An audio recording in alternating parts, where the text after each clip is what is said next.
is on sigma notation. This word notation just means how you write something. So sigma, the sigma symbol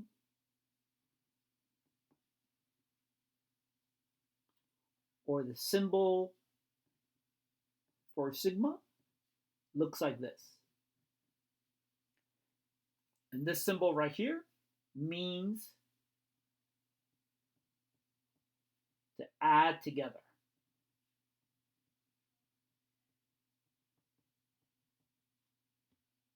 Let's give an example. Let's say you have sigma with n equals 1 down here, a 5 up here, and a 2n here. This part down here means you're going to be changing the n for 1, or you're going to be substituting the 1 into the n. So I am changing this n into the number 1. So instead of being 2 times n, it is now, I'm going to write here 2 times 1. Okay. And you're going to you're going to put 1 in for n, and then you can put in the number 2 in for n. So now it's going to be 2 times 2. Now you're going to change the n into 3. So 2 times 3. Then 2 times 4. And 2 times 5. And we stop once we get to n equals 5, or once we substitute 5 into n.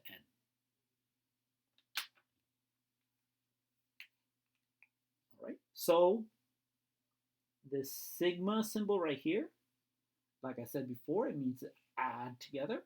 So I'm going to add all of these together. This whole part right here and this part right here, they mean the exact same thing.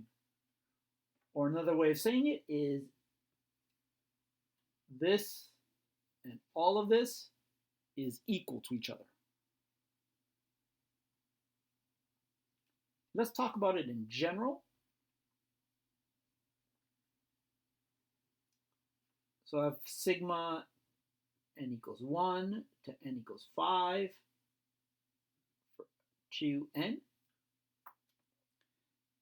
This bottom part right here, this is the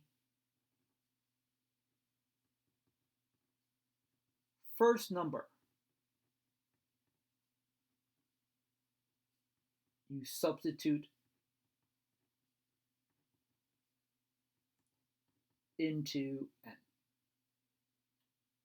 Another way of thinking of it, this is where you start.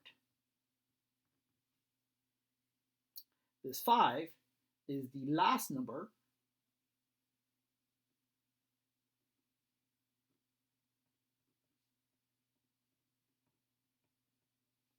You substitute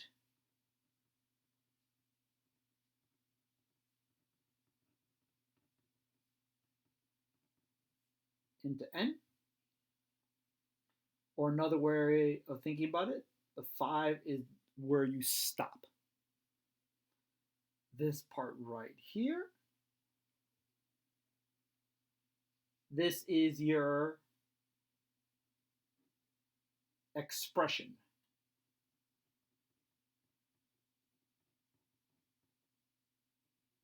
Or sequence.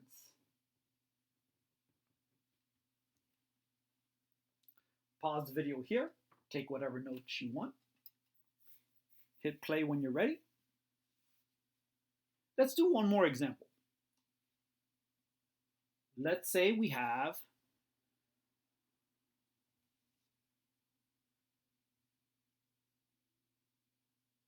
sigma from k equals 0 to 3. Notice I use a k instead of using an n. It's fine, I can use any variable I want. And let's say I have here, the expression it's going to go into is 10 times 4 exponent k. So for this expression right here, I'm going to change the k to 0, and then I'm going to change the k into 1, then 2, and finally 3. So change the k for 0. We have 10 times 4 exponent 0.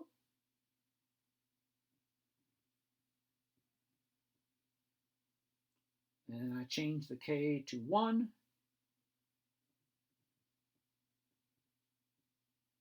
Then change it to 2. And then change it to 3. And I stop after I put in this number. Once again, because this is a sigma, it is telling me to add all of these together. So this here is equal to this.